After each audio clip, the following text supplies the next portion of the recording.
You're with the Sattler Files. My name is Murray Korff, and joining me for Law and Order today is retired Inspector Neil Royle.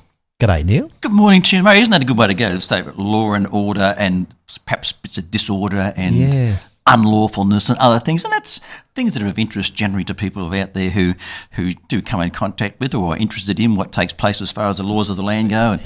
And we just talk about things that interest us that might interest others. That might interest our listeners. Yeah.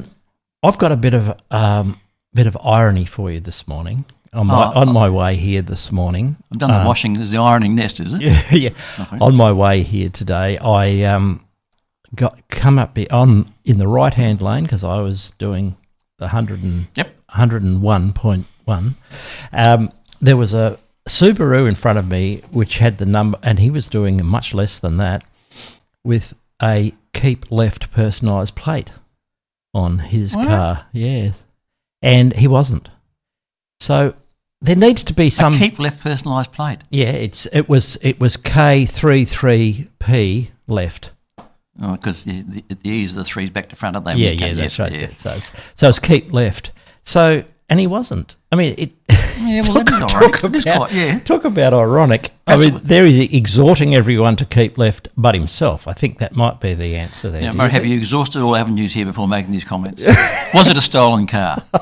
Was his mother-in-law driving it? Was it the serviceman taking it for a test drive? Could have been all of the above. That's why it's dangerous when you have people drive your car. At least it is. But I suppose, as you say quite rightly, if the speed limit is 90 k's or greater, you're not supposed to be out in the right-hand lane unless you're overtaking slower-moving vehicles or you're about to get off or because the traffic congestion is so heavy or because some copper tells you to or whatever it is or there's an accident or something or other. So, otherwise...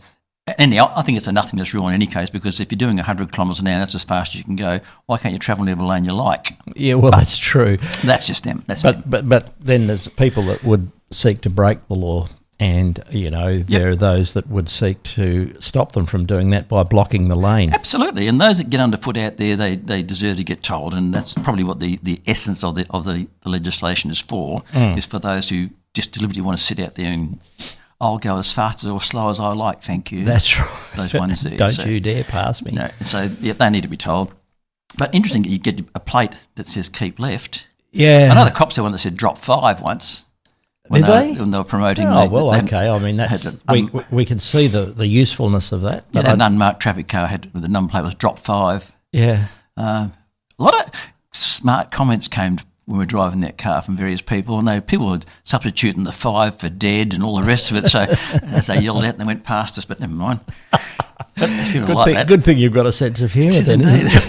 I think it's the inspiration enough to say that to police, an unmarked police car, and then not expect to be stopped and spoken to about it is quite interesting. So the bravado of those sort of people did need a testing because on some occasions their bravado was affected by other things. Yeah, that's right. Other substances, illegal or otherwise. Look, while we're on the subject of roads, I see on the television last night that person who frightened the grandmother to death by smashing the side window in a road rage incident got 10 months jail. Yep. I think that's entirely appropriate, don't you? Absolutely. And I saw the compulsory footage where he comes to court carrying his child and all this and gives it, I won't see his baby again for the next, and that's bad for the kid. Yeah. But Daddy should learn to control himself, I would expect. Well, absolutely. And when you consider he's under suspension at the same time. I found that interesting. Yeah, he's under suspension, and you would think that if you were going to do that you would adopt a very low profile and just hope that nobody noticed that you were driving, and you certainly wouldn't break any road rules, would you? No, you'd be wearing a false beard. I would have thought. So in case someone says, isn't that Jim Spriggs? He hasn't got a licence, has he? No, still that you wait to you get to a set of traffic light, jump out and smash up the car and so forth, and get your big bullhead on closed circuit TV and end up in court and say it was out of character. And well, no, your character's in question. You've already demonstrated that you don't want to abide by the rules. That's probably why you're under suspension, because you've done something in Congress. Then, lo and behold, because I am going to change my ways, I'll now ignore what the courts and legislation has said about not driving your car. And moreover, I'll just also demonstrate that I have no control over my temper, no control over what effect I have on other people, and I'll just get out and smash this car and terrify this woman here. And gee, I've got 10 months. That's a bit rough. Look, if it had been 10 years, I doubt that. Anyway. Well, he don't do 5 anyway because he's already had a couple in there, so yeah, he'll be out in 5. And be it cynical or be it not, will he learn from this? Oh, of course he won't. No, there's no chance he'll learn from this. All he will feel is resentment. If you haven't twigged by this time, you've got a babe in arms, and he's had his lovely wife with him and so forth. She's going to be on her own for 10 months looking after the kid and so forth while he's in there making little rocks out of big ones, whatever you do on the chain gang these days. But so, yeah, this is another demonstration of absolute selfishness. Yeah. Me. I want to drive, so I will drive. I'm going to give her a hard time, so I will. I'm going to smash her car, so I will. And guess what?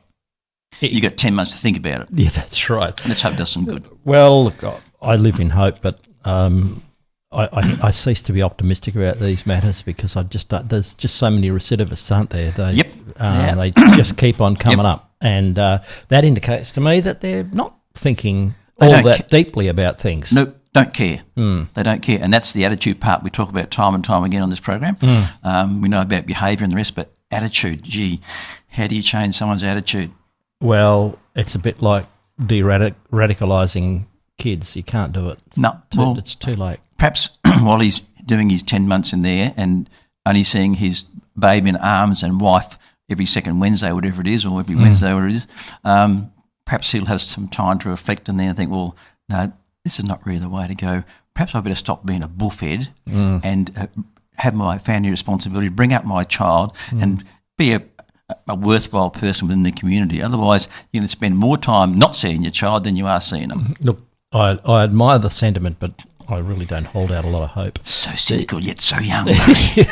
Thank you so much. But it's true. That's true. Now, the Commissioner's getting himself involved in a few matters that maybe he's overstepping the mark, perhaps. I don't get it. I thought he's a busy man. I would have thought he'd been the Commissioner. You want to get on doing your commish things. Yes. Like, law and order, it was a turn of phrase. Yes. And all the things he needs to do to curb the rising violence and all the rest of it. Why is he getting involved with motorcycle clubs? Well, why is he doing that? Because he can, that's why. That's right. Well, the motorcycle club in question, or that we're dealing with at the moment, is it the Blue Knights? Nope. No, this is another one, is it? Yep, this is Gunfighters Motorcycle Club. Right. Pretty colourful name, I suppose, and if you weren't going to attract attention, you'd probably pick a different name. Yeah. But be it as it is, it's an international motorcycle club. Not an outlaw motorcycle gang, an international motorcycle club on the likes of Blue Knights, along the likes of Ulysses, along the likes of all those sort of guys there. Yep. But the criteria to be a gunfighters motorcycle club, you have to be a serving or retired police officer. It's an international motorcycle club. So it's all over the world. Absolutely. Absolutely. And I never heard of them before. And suddenly there's 5 serving police officers who are members of the Gunfighters Motorcycle Club. All right, so all motorbike riders wear motorcycle garb. Yes, they do. Leather, predominantly. Usually it's leather because that's the best insulator and so forth and whatever it is. And generally it's a vest and you have long sleeve shirts because of the sun and so forth, and whatever winter gear you want to wear when it's freezing maggoty cold. And because they identify themselves by virtue of the fact that they belong to a club, and again I say be it Blue Knights, be it Ulysses, be it Emergency Services Motorcycle Association, whatever they are, they wear and they have what they call it patches. They call it patches, but they're badges and so forth. Yeah. So the Commissioners are becoming, and I used to be a Blue Knight, and the Blue Knights has 20,000 plus members throughout 65 countries throughout the world. And it's a very huge international organisation, again, of serving or retired police officers. That's the only criteria to be a member of that motorcycle. And it's a social motorcycle club. And yes, indeed, they wear garb. They wear uniforms. In part for protection as well. Absolutely. And they wear the clothing. So I can recall when I was a Blue Knight, there was, and if I'll just step back a bit, on the back of the jackets that they wear, there's what's called a top and bottom rocker. Mm-hmm. So if you envisage the back of the vest, and across the top it would have the name of the club, and underneath, like a smiling face, will be what the club is called. A segment of a circle, if you like. Yeah, that's right. So it's just a name. And Blue Knights used to have Blue Knights across the top, Australia across the bottom. Mm-hmm. There was that much toing and froing with the police department and the serving members who were there that powers to be within the police department made Blue Knights Western Australia, Blue Knights Australia, because the first chapter was in Perth, take off the top and bottom rockers. Really? Because it looked like bikies. Well, it looked like bike. So that's the only club through Blue Knights International that were made to take off these top and bottom rockers. So they did, and because otherwise the commission was going to bring pressure to bear on the serving members, and it can be as clandestine as you like. But if the commission says to you, "I really don't think you should be involved with those people," well, guess what? If a house is going to fall on you or something, you'd be saying, oops, this could be career limiting. I might just step sideways. And indeed, the Internal Investigations Department, Internal Affairs Branch, did indeed investigate Blue Knights. I can recall being on rides with Blue Knights when an inspector from Internal Affairs rode with us to see what we did, to see how many cars we stuck up and see, or whatever he's doing. And, of course, he went to his credit, he went away and said, they're a bunch of guys, coppers, good people and true, who ride motorcycles socially with others. For fun. Exactly. And they're doing nothing other than riding motorcycles socially. So that was the history behind the Blue Knights part of it. So now you have these other guys, the Gunfighters Motorcycle Club. They wear black and white, and it's got the top rocker, Gunfighters and Australia underneath. So now the commissioners come out and said, for those 5 serving police officers within this Gunfighters Motorcycle Club, you will resign now. And he's made them resign from the motorcycle club. And moreover, they're all going to get a letter each from him, or from the Internal Affairs investigating it as well. I mean, go and investigate the bikies who are selling drugs and shooting people and having gunfights at the OK Corral. Go and investigate them and leave the coppers alone. But no, they're going to investigate those, and they will get a letter each saying that they are starting close to the breeze as far as the code of conduct goes. And the code of conduct is heavy-duty stuff within the police because it finds you, if you were in breach of the code of conduct, it can be very, very career limiting. He can lose faith in you and confidence, and off you go, and the rest of it. So they'll get a letter each saying, listen, boys, not only have I want you will resign from this motorcycle club, we're going to be looking at you as well to see if you're in breach of the code of conduct, in that you, by wearing these clothes and associating with these guys, you've brought the police department into discredit or disrepute. That will be the lever. But surely... What have they done? Stuck up banks?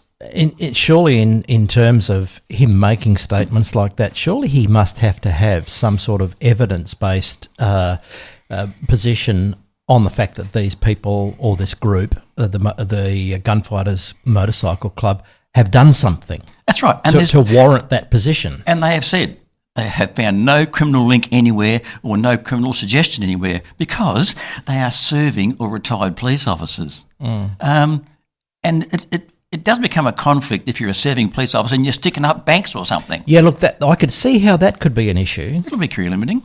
Very good. And so what's he's really sort of, I think, from what you've told me, he's acting outside his remit, I would have thought.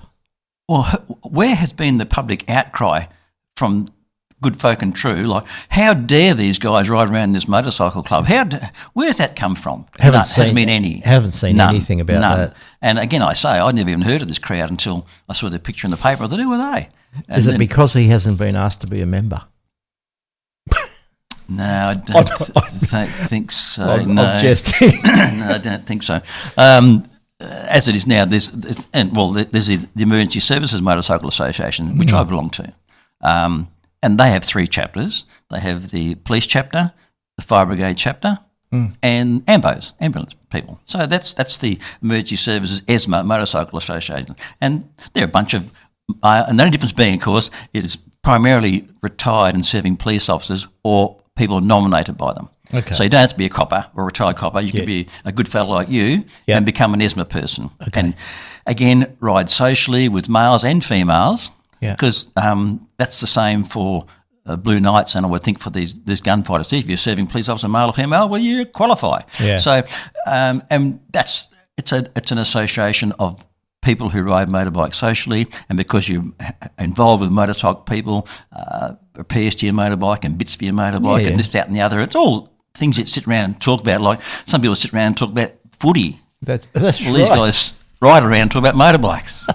Fair enough. But again, the Emergency Services Motorcycle Association, I think they had to get permission for what their garb would be when they're wearing their uniforms and their clothes. And indeed, we wear vests, and on the back there is a great big police star, and it's got Emergency Services Motorcycle Association written on there. There's no top and bottom rockers, not allowed those. And it just says there, but we had not allowed to have any reference to police on it. We're not allowed to. Good heavens above. Yeah. I find that really odd because, because it's such a great organisation, I can't understand what the problem is, but then I have limited understanding of many things, and that's one of them. Yeah, and again, as you rightly say, why would you become involved at that level in something as innocuous as this is? And I don't get it. And all that will serve to do is alienate people. Oh, they'll get angry about it. Well, exactly, and people raise the old eyebrow and say, is this where the focus of attention from senior police is coming from, or if they missed the mark on some other things? Well, guess what?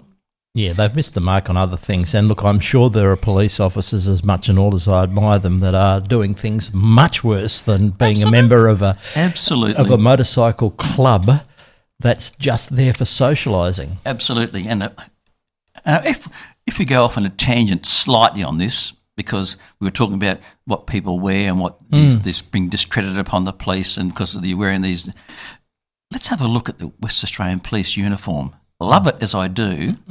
It has changed so dramatically over the years. You wouldn't know that half these guys are Bob the Builder. Look, and I've just come back from South Australia. Look at West Australian Police. They wear cargo pants. So they're the they do, don't they? Used to be blue serge once, but now it's cargo pants. So they look like they've been ironed with a hand grenade. So you have all this, and they've got that many pockets and stuff. You can shove things in there. So you've got this Krusty the Clown caper pants you're wearing. Never mind your white peak cap, which make you look like a police officer. Wear a baseball cap that you can put on the dashboard of the car or stick it in your pocket. And when you do put it on, they're not too sure whether you're going to play left field for the New York Yankees or you are, in fact, being part of the West Australian Police Force. Then, because blue is a recognised colour for police universally, chuck a lime green vest over that on every possible occasion to cover it up. Yeah. So you've got this bit around, and it's all about safety issues, not going to be identifiable. And yes. In the Rundle Street Mall last weekend, there's a bit of a yike in there, and some people pushing and shoving and so forth. And these guys turned up and got out of a police car. They were dressed all in black peak caps, black shirts, black serge trousers, lots of shiny bits on them as far as badges and whatnots go. Yep. They were the South Australian Police. And no one in the Rundle Street Mall said, who the hell are those guys? That's right. Everybody knew. Exactly. And they had not a reflectorised vest among them. Yes, I saw them doing point duty for a prang and so forth, and yes, they had them on then for obvious reasons. The normal, everyday working police officer in South Australia wears his full black uniform with a black peak cap. Go to New York and look at the cops, New York's finest there. They are the finest because they look great. They do look great, and they really do look like police officers. And no one's confused. Who the hell are those guys with the shiny bits on them? They know who they are. Yeah. Go to Indonesia. Yes. I'm not to be fussed with Indonesian law at the moment, but they look like coppers. They're paramilitary, yes, by the way, the uniforms and so forth, but there's no distinction. I wonder who they are. No. Everyone knows who they are. Yep. The Mounties. Go to any country, New Zealand and something. All those places there. What's wrong? What's happened to the West Australian Police that... All right, when they graduate at the academy, guess what they're wearing? Full bull police uniforms, white hats, tunics and the rest of it. All right, I'm not saying you have to go back to wearing tunics and so forth, but we used to in the winter time. But there was never, from 1972 to 2014, no one ever confused what I was. So I looked reasonably like a copper. Might not have been a very good one, but at least I looked like one. That's right. So I think it's high time somebody in the fashion industry come up with something to remodel, redesign. Perhaps you might get some respect instilled back into the police force if the coppers are looking like coppers rather than look like they come here to fix your plumbing. That's right. That's right. If I'm wrong, someone should tell me on our 1-800-544-436 number and tell me to pull my buff head in. Well, I'm sure nobody will be doing that because I think there's so many people agree with you. But what we'll do is we'll take a very short break. Am I hot middle am I? I must be. Well, we'll give you a chance to calm down. Well, you'll have a cup of tea and a Bex. And a good lie down. And a good lie down. Back with more shortly on the Sattler Files. This is the Sattler. DevWright Homes, when you're looking for attention to detail and a uniquely designed home to suit all your needs. At DevWright Homes, we only build a limited number of homes per year, so we can truly focus on what you want out of a prestige home builder. We've continually won awards for excellence, with a record number of wins last year and the proud winner of the Australian Townhouse Villa of the Year. While we love building homes to suit each client, we pride ourselves on designing homes that take into account the special safety needs of some of our clients. If you have a dream, we can make it come true. Talk to Jay Mangano and find out more about DevWright Homes at www.devwright.com.au. You need banking services of any type. Secure Force Protective Services run a cash and transit service here in Perth. From as little as $25, why risk your employees travelling to the bank when Secure Force can do it for you? Give us a call at 9440-5011. You only ever want the best for your family, and no one understands this better than the caring ladies at Marina Perslow and Associates. That's why we offer Australia's leading prepaid funeral plan. It means your family won't be left with the added strain of organising your funeral, and everything will be taken care of, all the little details. Your family will have the support they need with a woman's touch and gentle understanding. So leave them with loving memories and leave the rest to us. Visit marinaperslowfunerals.com.au or phone 9388 1623. I'm John Hughes. If you want a hassle-free, very enjoyable and happy experience when buying your next vehicle, come to me in Victoria Park. I personally train all my salespeople to be non-pushy, friendly and professional, and we always strive to provide first-class before and after-sales service to all of my customers. So choose your dealer before you choose your car. That's John Hughes in Victoria Park, your car buying destination. DL 6061. This is the Sattler Files. Welcome back to Law and Order with Neil Royle and Murray Korff. Neil, Daniel Kerr's in the news again. Oh, Daniel, poor old Daniel. Yes, he is indeed. So I just caution you that he's an Eagle, so, you know, or was an Eagle. That's true. So what I say should not be taken as any sort of criticism against the Eagles Football Club or any of their derelict players amongst it. So, but that's not. Daniel's got a violence restraining order out against him from his wife. Yeah. And I believe part of the restraining order is he has access to his children at certain times and so forth, but he's not allowed to communicate with her. So he sent her a text message, and it must have been pretty stinging, that when can I have the kids? Or something along those lines. So she goes, ring to the coppers, round they go and scoop him up.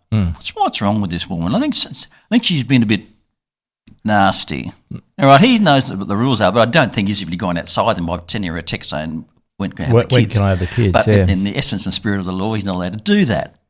So how does he communicate? Well, I don't know. Does he have to do that through a third party? I would have thought so. Yeah. I would have thought so. So he's texted her direct because something else hasn't happened, and she's gone straight to the cops and said, that's what he's done. And she would know full well that in being contravention of the VRO, your feet aren't going to touch the ground. And he's gone. So he's inside now. He's remanded in custody, I think. Remanded in custody. I think he's back in court next week, I think. Something like that. Not sure. Yes, I know, and the laws of the land are there for a reason, and violence restraining orders are important things, especially if there's going to be harm, intimidation or so forth to wives and children and the like. But let's take this in context.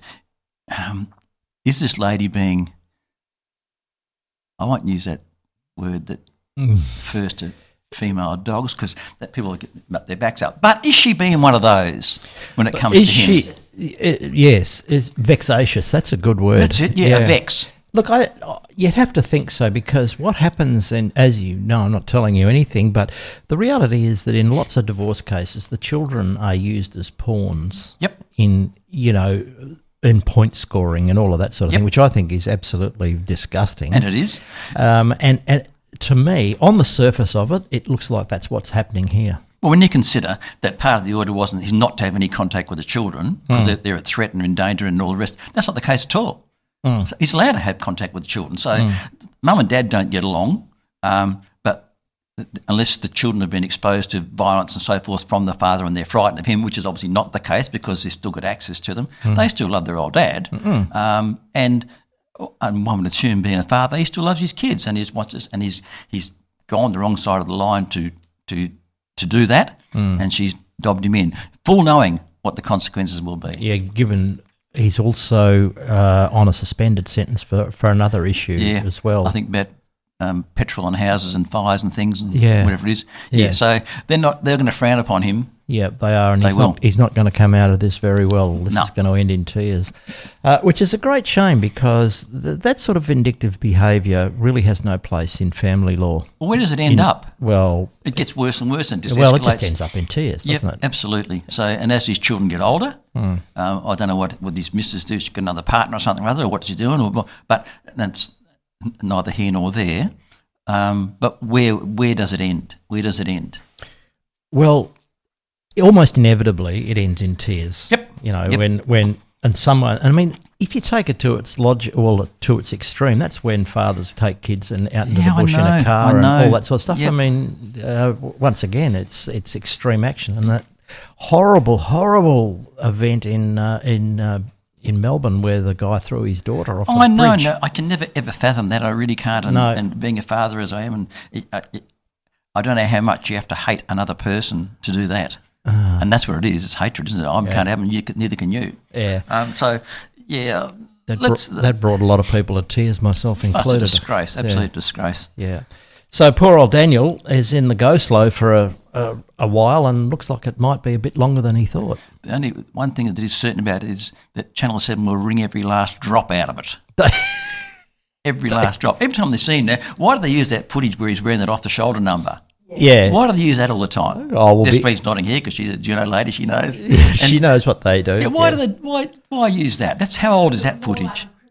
Well, exactly right. Looks more like a crook. More like a crook and a derelict. Exactly. Like, look at who would you want him coming to your kids for? No wonder she rang up and dobbed him in. Yeah. Oh, spare me. If he's in a three-piece suit, it wouldn't make the airwaves. No, it wouldn't. No, you got to have the off-the-shoulder number. They'd be hunting for something else. Absolutely. They really would. Oh, look, I've had personal experience with that sort of attitude by television in the past, and it's not a pretty thing. It really isn't. It's the same way as the papers. They take pictures of pollies and with their mouth open and their eyes crossed and that sort of thing, and that's the one they always use. Absolutely. They could scroll through hundreds of... Look at this one. It's a beauty. Look at him. You had this bloke reign the country. Look at him. He's cross-eyed. Yeah. You know, I mean, it really is... I think it's really unconscionable behaviour in lots of ways. I mean, they do it. They all do it. There's not... You can't single any one of them out because they all do it. And it's the same way that they put in the headlines, the puns that they use in headlines and newspapers and stuff like that. I mean, you'd have to be really bright to work those out, wouldn't you? Oh, absolutely. And when you consider they're rehashing things, and in 2007 when Ben Cousins fell foul of the system, that from time, did they do something about Ben? They popped that one up. Every time. And I'll get face rings out. Saw you on TV again. And that's that one from 2007. I mean, is there any other footage of him? Yeah. I mean, it's okay for me. I get my bullhead on TV, which is wonderful. But what is there any other footage rather than that? No, that's the more sensational part, and that's what they'll right, use. Because that reinforces the fact that they believe that he is a derelict or a crim or a whatever they and do. He's got the shirt off and got the big tattoo. Yeah, such is life. I thought it says Dockers for... No, I didn't, did it? No, it didn't say Dockers for Premier. Sorry, wrong guy. That was my tattoo. None of us want to see it. Okay. And look, just to probably end this, Lisa Scafidi's in the news again. I know we weren't going to talk about it, but goodness me, when are they going to actually finalise this matter? It's been going on almost as long as I can remember. It's just insane. So what are they saying now? Well, over the past 7 years, 47 instances of unauthorised didn't declare travel and gifts. 47 instances. Okay, so maybe she didn't actually get to the point where she disclosed all of those sorts of things. But surely in an instance like this, you actually have to be able to show wrongdoing somewhere. Or am I being a little bit all too altruistic? Well, who's been tallying this all up all of a sudden? Well, it's come... I know she had an instance last year. Yeah, but I think what's happened, they've trawled back through all of her absences and all of that sort of stuff. And they've gone through this, and because she hasn't obeyed the letter of the law or the rule that applies to this sort of thing, they're pillorying her for, not disclosing everything. But as I said, you must be able to show that some wrongdoing has occurred somewhere along the line. I would have thought so. Otherwise, we're operating in a kangaroo court, aren't we? I would have thought so. And someone's holding that big sword of Damocles over her head at the minute, in as much as, if my understanding is correct, if it comes to pass she's found guilty of misconduct of some kind or other with these things there, but they will blacklist her politically for 7 years. She can't run for public office for 7 years.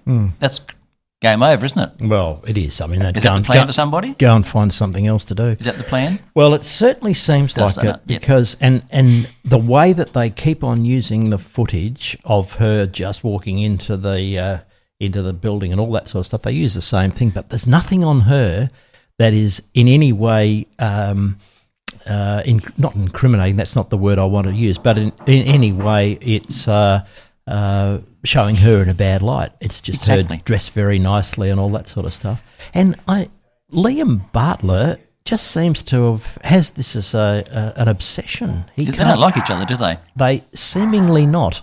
No, and she made some comments about Liam when he put the old microphone in her face a few weeks ago, and dropped the question upon her. Yeah. So, there's not love lost there, I don't think. No, that's right. But I guess the thing that I'd like to see is an end to it. I really would. Yeah, indeed, I agree. Because it's wasting everybody's time. I think Dave Templeman is getting the old riding crop out and giving this a good whack too as well. He's into it, yeah. Oh, he's calling upon, she should go and all the rest of it. Yeah, well, good on him. None of us agree with him, but anyway, there you go.